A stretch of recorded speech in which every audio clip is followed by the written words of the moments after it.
ndabahaye ikaze nshuti namwe bagenzi ba Radio Peace FM ijwi ry'ugwaruka. Iyi radio isamirana ikibiriraho ni kuri wezi 3 akaburungu Radio Peace FM akaburungu.com amasaha 28 kuri 28 kandi buri munsi mushobora kuyumva kandi muciye ku mihora yacu yose harimo na YouTube wanditse Radio Peace FM ijwi ry'ugwaruka. Turi kwigerekezo rya kabiri gitugutu umwaka wa 2024 amakuru twabateguriye akaba hanini ashamikiye kuri zino ngingo zikurikira.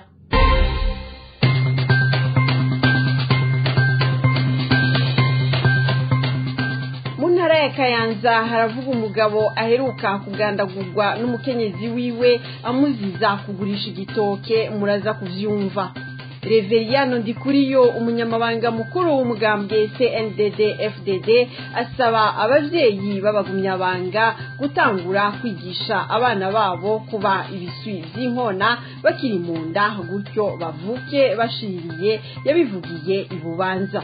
Nayo Ndayishimiye Varisito arongoye Uburundi muri kino gihe aranegura ubushikiranganji bw'indero ko indero iguma itakaza akanovera kubera ubwo bushikiranganji, navyo muraza kuvyumva. Amakuru twabateguriye saya gusa tubafitiye n'ayandi avugwa mu bindi bisata. Jean d'Arc Gikundiro Nijengirenda yabashikirize nk'abandi ko ndafashwa na Yves irakoze mu buhinga bw'ivyuma. Kaze mwese mwidoni. Kubera ko mu ijambo ry'Imana hari ahantu handitse ngo nta kuganza kutava ku Mana. Burya butegetsi bwa CNDD-FDD Imana irabuzi, uko yabitemera ko baba bari ku butegetsi bari kuba bahari. Reka ntitware no atange no confonder par chose ntimucanga ibintu bitwanka kwizera ijambo ry'Imana. Ijambo ry'Imana nirivugwe na Satani cyangwa rivugwe n'umuntu, rizoguma ari ijambo ry'Imana. Naho rero tugira tuti ivyo bafashe byo gusenga barazi ko bariko barahenda Imana, barazi ko bariko barayibesha. Imana ntibeshwa, woroha gufata abantu ugahita abashikirangazi bose ukabatwara ukabamara indwi yose cyangwa iminsi 3 cyangwa umunsi umwe. Nta bintu bafite bakora vyotuma batunganya iki igihugu kikava mu kene. Ndongera bivuze ko ingoma ya CNDD-FDD igiye gukongomboka mu Burundi, ntizongera kubaho. CNDD-FDD umugabo utazokongera kwitwa umuganga mu Burundi, ku buryo bazohora bavuga ngo harabaye CNDD-FDD yakozeho nyabwoba. Radio Peace.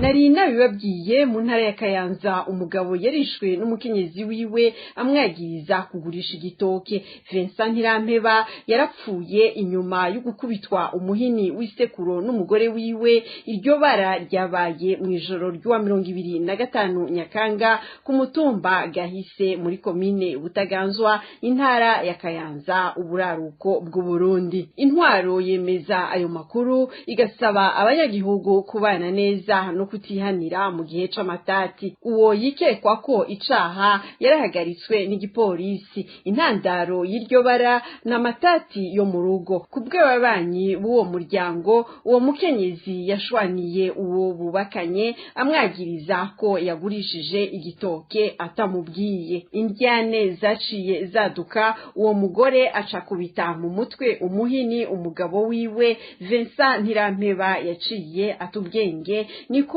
bisigurwa n'ababanyi bagiye gutabara muri iryo joro. Uwo mugabo yaranyarukanywe ku bitaro vy'Imusema muri iyo ntara nyene muri iryo joro. Kuri uyu wa kane yacikaniye mu ibarabara mu gihe yari kwajanwa muri bimwe mu bitaro vy'Ibujumbura umugwa mukuru w'ubutunzi, kubw'amakuru atangwa nabo mu muryango wiwe. Kubw'amasoko yacu abanyagihugu barahatswe kwihanira iyo hadaseruka abapolisi. Rimwe mu masoko mu ntwaro riremeza ayo makuru, rivuga ko hategekanijwe inama y'umutekano kugira ngo abubakanye bibutswe kubana neza mu mahoro. Vincent Ntirampeba asize abana 5 n'umupfakazi ari we yanamwishe. Uwo yikekwa ni Beatrice Yamuremye yarahagaritswe n'igipolisi afungiwe mu gashoka komisariya y'igipolisi c'intara ya Kayanza inyuma yo gufungirwa mu gashoka igipolisi ca Butaganzwa bikaba bitegekanijwe ko ashengezwa mu ntahe y'ikibiriraho ku bw'amasoko yaho nyene. Inyuma yo kuvugwa ko Uburundi buherutse kwakira bamwe mu barongoye imigwi y'abitwaje ibigwanisho bagwanya leta y'u Rwanda bacumbitse ku butaka bw'u Burundi no mu mashamba ya Kongo, ubu naho haribazwa ico Burundi buriko buritegurira gitumye hinjizwa igitigiri kitari gito mu ngabo z'u Burundi ivyaheruka kuba mu mwaka w'2001 aho Burundi bwariko busa n'ubwitegurira igikorwa co kuvanga igisirikare. Inkuru dushikirizwa na Odase Kaburo. Ibi vyibazwa na benshi haba mu Barundi no mu banyamahanga bakurikiranira hafi umutekano w'aka karere Uburundi buherereyemo, bifatiye kukuba Uburundi buriko buratanga inyigisho za gisirikare ku miyabaga yiyandikishije yifuza kwinjira mu gisirikare c'u Burundi FDNB abagera ku 5,000 akaba aribo bariko bahabwa izo nyigisho. Ivyaheruka gukorwa umwaka w'2001 leta y'u Burundi yariko yitegurira igikorwa cyo kuvanga igisirikare c'u Burundi n'abahora mu migwi yagwanya leta yari irongowe na President Major Petero Buyoya, ubona ko n'intambara itari bwahere. Ibi bikaba kandi biriko biraba inyuma yaho umukuru w'igihugu c'u Burundi Evariste Ndayishimiye aherutse gukoranya mu rugiwe abasirikare bakuru mu gisirikare c'u Burundi bahoze ari ba generale mu muhari CNDD-FDD ukiri mu ishamba. Umunano watumiwemwo umunyamabanga mukuru w'umugambwe CNDD-FDD ariwe Reveriyano Ndikuriyo, bivugwa ko bamaze imisi badacana uwaka n'umukuru w'igihugu c'u Burundi. Umunano kandi watumiwemwo Generali Etienne Ntakarutimana na Generali Nizigama Batazira Tibia, bose bari baragizwe babihemu mu mugambwe CNDD-FDD bagirizwa guhemukira igihugu inyuma yo gukekwa ko boba bari bifatanije na Generale Niyombare Godefroid yararongoye ingabo zashatse gutembagaza ubutegetsi bw'umuhisi Petero Nkurunziza mu mwaka wa 2015. Hakibazwa ko umukuru w'igihugu c'u Burundi Evariste Ndayishimiye yoba hari ikintu gikomeye kijanye n'umutekano ariko aritegurira haba imbere mu gihugu canke hanze yaco, arivyo vyoba bimutumye kwiyegereza abo yari yaragize abansi biwe bo mu mugambwe akomokamwo mu ntumbero yo kunga urunani rw'intamenwa imbere yuko ahangana n'umwasi tutaramenya. Ibi kandi umukuru w'igihugu c'u Burundi Evariste Ndayishimiye akaba atariko arabikora ku basirikare b'u Burundi gusa n'abahoze ari kizigenza mu mugambwe CNDD-FDD ukiri umuhari ugwana, ariko ariyegereza n'indongozi z'imigwi y'inyeshamba zahoze ari abasirikare kuri leta ya Habyarimana nine namwe bavuga ko bagwanya leta y'u Rwanda, akaba ariko abikora mu ntumbero yo guhuza abagize ibyo bapfa hagati yabo kugira hagati y'igisirikare c'u Burundi niyo migwi habe urunani rw'intamenwa.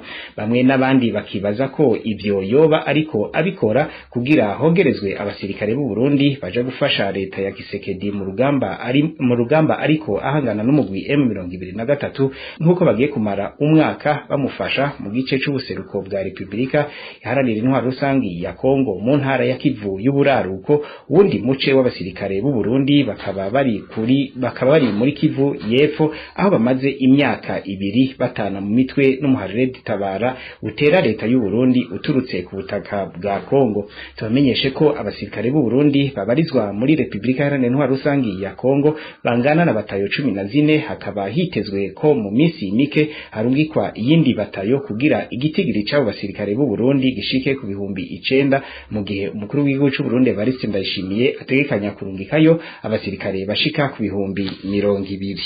Odese Kaburo ndagukengurukire. Umunyamabanga mukuru w'umugambwe CNDD-FDD Ndikuriyo Reverien asaba abavyeyi b'abakenyerera rugamba gutangura kwigisha ibiswi vy'inkona bikiri mu nda kugira bivuke vyamaze gushirira. Ndikuriyo akaba yabivugiye mu ntara ya Bubanza aho yemeje abaraho ko amatora yimirije azobereka intara canke amakomine akunda umugambwe bivanye n'ukuntu bazobahunda amajwi. Kurikira Ndikuriyo Reverien. Aya matora tugiyemwo no kugira ngo tumenye uburemere intara komine cyangwa izone yinjiranye mu ntara yagutse cyangwa ikomine yagutse. Karibu rero, karibu ku kivi.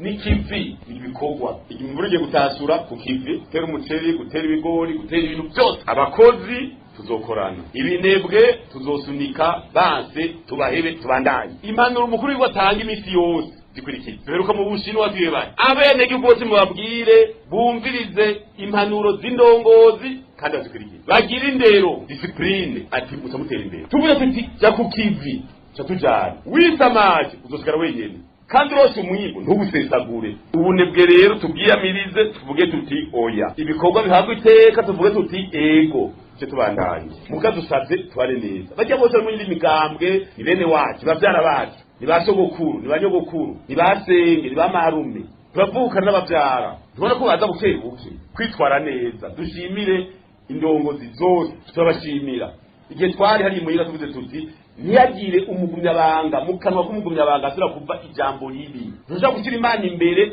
musokere igitutsi mu kanwa kawe mufate neza turavukana none ubona ko bizire bose reka twitegure ko umugambo umwe tuvuga igiti n'ibiro 11 bose bavyuka 10:15 isuka ya mbere saa 5 ruhuka izuba ryabayigisha saa 8 subira ku kizi tuvuze ifirimbi gusa urabe tuzoce dutera imbere ndabona kurara sogokuru yaravuze ati mwubake igihugu mucubake mugavye kuko abasi bamaho bakunyabanga ntazogirusha bwose ntakuja mukondora zosi utabana na mukeba na kwita urugoyi naho twovuga tutera imbere abasuma zo mwagwira naho twovuga tutwimba ubutare bwose tuteye dutunge uko utungaho ni kugira abasi benshi urumva rero kuby'umutekano ivyo bitanda mu mabogarada twagenda mu ndiko ndababwira uvyaye abana batatu umwe muteguro ko umusoda cyangwa umupolisi abakerwa mwavyumviye muze murabosa mubatongerera mwibere muti mwana wewe igihugu yakwiteze ko kuzikigwanira urashirira uhagarara neza hama umwana w'ingwe n'ingwe ntibazo bakango bana mu bita politiki abakaturika n'urabona ko abatiza umwana gisa meza atatu ibisi by'inkona kikiri munda urakibwira iti tangika naho mu biti migero uzurazimiganga ugira hane uzoza upanze uri gisuri kakiri munda kandi kazoshika gashiririye nico gituma nta kwihenda batatu umwe n'umusoda cyangwa umupolisi mubigira umugenzo Ndikuriyo akaba ari umunyamabanga mukuru w'umugambwe CNDD FDD. Umukuru w'igihugu c'u Burundi Evariste Ndayishimiye aranegura indero itakigira akanovera mu Burundi. Ibi akaba yabivuze ahanini akebura indongozi mu nyigisho yararamutse atanga kuri uyu wa 30 Nyakanga umwaka wa 2024. Akaba yaneguye cane abaheza kwiga igice ca kabiri ca kaminuza badashobora kwandika ivyiyumviro vyabo. Aha Ndayishimiye akaba yariko harakebura abatwara igisata c'indero mu Burundi. Uhindure systeme educatif je ndababwiye nitwa dushaka gutera imbere nico twaravuze nti sera base do tusinza kuvuga ibindi kuri education vraiment kubona umuntu afite master atari capable de composer ipage zitatu ku munsi wose birateye isoni karananiranye rero mu bushikiranganje bw'indero ndabwije kuri abakorayo mwarananiwe mufise ntimufise na zero kuko ufise zero yaratangwa muracari mu kuzimu kandi mwarase kuko kuva 2027 aha muri mwebwe muri ngaha abigisha abana ku maekole publique ni bangaha kubera iki mwahahunze mugaca muja muri prive amashure publique ya conscience niho bashobora kuyigisha neza abarimu tukumva ko umwarimu yabaye umuvyeyi kumwe kwa kera umwana kumva yuko ari imbere y'umuvyeyi yari kwiga conscience ntivyuka mugabo no munsi umwana aratrisha kubera iki mu mutwe wiwe ariko arondera urupapuro gusa ruzomushikana ahantu ntariko arondera ubumenyi yego nabonye nivyo bita ama memoire ngene nabiko aragenda agafata nk'urundi rutabo agacaza arahindura udufrase gusa ahindura sivyo ngo mwigisha muri kaminuza araguhindurira ahindura udufrase gusa formule y'uwundi mugabo Sewe nabijya bintu byo gusangira memoire sindavyemera ko amashoka abiri ku kibonobono nawe mbwira mugomba kwicira ikibonobono ugatubwira uwundi mugabo ngo cahirya je hino ngo twicira ikibonobono vraiment cyayi igiti cy'ipapayi mu kucicira abagabo babiri bagakoranira ko n'amashoka bijya byose byo bidusubiza inyuma ugasanga umwe ni umufinansier uwundi ni umwanditsi tubanze tuwumve ko dushaka kwigisha umuntu azovamwo iki umwana ni yige atavuga ngo zoja gusaba akazi yige avuga ngo nzokora iki umwana urashobora kumwigisha akamenya neza orientation yiwe muga conscience iherahe mu muryango twitegura hakiri kare hera hajya muhiri wawe erega abana biwacu sinzi ko murabibona baregwa n'abayaya n'ababonye nta muntu warumva umwana avuze ururahiro rutagira mvura bijya batukana muri ku kazi umuboyi n'umuyaya nivyo umwana bimurera none mbwira uwo mwana azova mwiki niko niga nze nkora iki muga wiga ngo nze saba katurondera urupapuro gusa ugatirisha mu ishure kubera wewe ukeneye aho uzokwicara gusa ni mugaruke rero kuri abo bana mugirije kuvuga ishure ryiza nirihe genda mwana hariya azokukosoma amaheru yari ama minervare atatazopfa avuyemo none ko yiga ngo azaje gusaba akazi abe wa wundi nababarira duhere ngaho kuri conscience mwishure twiga ama programme ni muhanurane mwese abantu bakora muri education muri ngaha namwebwe mwese muze murabatera igitsure babwire muti nta soni ariga bitukwa mwebwe nuva bijya vyamwa vyavuye muri mwebwe. Uwo yari umukuru w'igihugu Ndayishimiye Varisito arongoye Uburundi muri kino gihe. Kuri uyu wa mbere igerekerezo rya 30 Nyakanga umwaka wa 2024 mu gisagara ca Bujumbura abanyagihugu baba hafi y'ahatabwa imicafu rusangi abenshi bazi nka poubelle publique baramutse bikorera isuku mu guturira iyo micafu yari yabaye myinshi cyane. Ahenshi mu hatabwa iyo micafu hari hatanguye kunuka, ni mu gihe ishirahamwe rijejwe gukora iryo suku rimaze imisi ridatwara iyo micafu. Inkuru ndende na Claudine Ndayishimiye. Iyo micafu itabwa mu bibanza rusange byari byateguwe na Media Bujumbura haraheze indwi zibiri iyo micafu yaruzuye. Mu gihe hari shirahamwe rizwi nka Bujumbura Cleaning Company ryategezwe kuguma riraba ko hashize iyo micafu huzuye mugabo ikabirabira rirane. Aharanguye iyo micafu cyane cyane ni Nyakabiga na Bwiza zose zo muri commune Mukaza. Aho Radio PCV Mijugwaruka yatembereye kuri wa mbere igerekezo rya 30 Nyakanga umwaka wa 2024 twasanze ahatari hake iyo micafu yatanguye guturirwa n'abanyagihugu ku giti cabo mu ntumbero yo kugabanya iyo micafu no kugira ngo igisagara kigira isuku nkuko imeze mu bindi bihugu bibanye.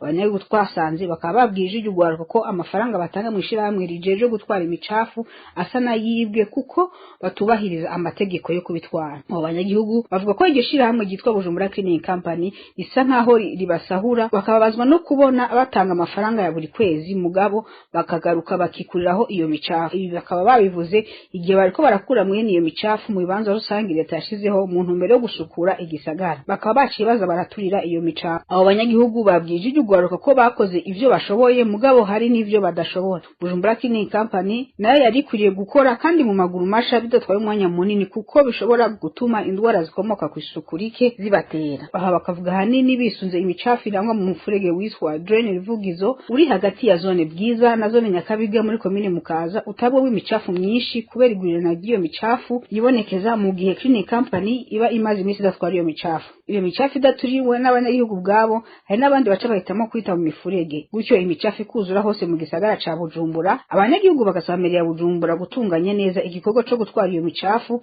mbere byaba ngombwa bagahindura na societe isanzwe ifasha mu gutwara iyo micafu. Gisagara ca Bujumbura kikaba gifata ikibanza ca mbere mu bijanye n'isuku rike muri kano karere ka Afrika y'ubuseruko inyuma y'igisagara ca Kampala mu gihugu ca Uganda kuko beruka gushikizwa n'abahinga mu byo gusukura ibisagara. Claudine Ndayishimiye nawe urakenuye. Ikigali mu Rwanda harashinzwe urunani rw'intamenwa ruzofasha impunzi gutera imbere na cane cane izihurikiye mu mashirahamwe. Urwo runani rwitabiriwe n'amashirahamwe gushika ubu arenga 200 yose arongowe n'impunzi, ruzofasha ahanini mu bijanye no kwigira. Ivyo bikaba vyabereye muri imwe mu mahoteli akomeye akorera mu Rwanda kuri uyu wa 2026 heze ukwezi kwa Nyakanga 2024. Ivyo vyabaye inyuma yo guhabwa inyigisho ibikorwa vyari bifashwe mu mugongo n'ishirahamwe mpuzamakungu ryitaye impunzi ku isi HCR. Jofibert Karangwa. Muri ayo matora yamaze hafi amasaha 9 mu ntumbero yo gushiramwo umuco mwinshi yabereye i Kigali mu Rwanda kuri wa 26 Nyakanga umwaka wa 2024 muri imwe mu nyubakwa z'ingenzi zikomeye muri ico gihugu. Aya matora yanatanguye ari mu induru zavuye ku kutumvikana hagati y'umugwi warujeje gutegura amatora na bamwe mu bategerezwa kuyitabira. Gusa mu mwanya nk'urume rumara izo mpande zavuye zumvikana, amatora nyene zina acaratangura. Ayo matora akaba yabaye mu ntumbero yo gushiraho urunani rw'intamenwa ruzohuza amashirahamwe arongowe n'impunzi mu byo bise Refugee Led Organizations RROs mu kinyamazuru, byose bifashwe mu mugongo n'ishirahamwe mpuzamakungu ryitaye impunzi kwishi UNHCR Rwanda hamwe n'abafatanya bikorwa baryo. Ku bwa Manuel Karangwa yemeza ko yanezerewe no kubona ishirahamwe arongoye yatsindiye ikibanza cy'umunyamabanga muri urwo runani kandi ko bazokora uko bashoboye kugira bafashe amashirahamwe akiri mato atararonka ibyangombwa. Ndafite ibyishimo byinshi kuba maze gutorerwa umwanya w'umunyamabanga wa Alalos as a refugee-led organizations network. Imigambi ni myinshi kubera mwabonye imiryango yose izabigize iriya network harimo ibibazo byo gukemura cyane cyane gufasha iriya miryango kugira ngo ibe iri enregistré mu buryo bukurikije amategeko, harimo no gushyira imbaraga nyinshi kugira ngo network itself nayo ikomere yuzuza ibisabwa igeraho gukorera ibikoresho ibashe no kubasha kwemporinga iriya miryango ishamikiye. Ni ibyishimo rero kuba natorewe uriya mwanya nkashimira abantu bangira icyo cyizere. Ubu bikorwa biratangiye kandi turi kumwe. Nayo kubijanye nuko abatowe bashobora kuzoshira imbere amashirahamwe yabo hakwitaho urwo runani gushika ubu rutarahabwa izina, Renova Nitunga ari nawe yahunzwe amajwi menshi ngo atware urwo runani nka chairperson canke president, atanga umuco mu kubahumuriza ko ubu agiye gushira imbere urwo runani. Twitoje turungitswe nabo tugize hamwe iyo organisation yacu EADS, abo baturungitse kwitoza, hanyuma abandi baradushigikira baradutora. Turabashimiye abo bantu bose badushigikiye, ariko ubu ntabwo tukiri ku isonga rya EADS. Ubu tugiye guhagararira ayo mashirahamwe yose ayobowe n'impunzi.